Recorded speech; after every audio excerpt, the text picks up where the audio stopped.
In this video, we'll guide you through safely and efficiently changing domes for optimal comfort and fit.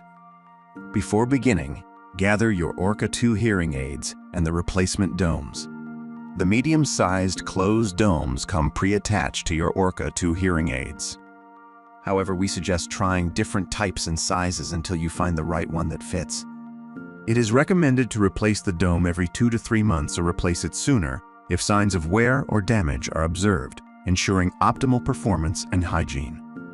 To replace the dome, hold the receiver in one hand, pull off the dome from the end of the receiver. Then pick a new dome from the dome pack. Slowly push the dome until it firmly grips the end of the receiver. Slightly pull the dome to check if it's securely equipped. Beware of a loose dome because it might get stuck in your ear. If it does come off in the ear, you should visit your physician for removal. For more information or help, please contact us at support@hiorca.com. Thank you for choosing Orca. Here's to a world of better hearing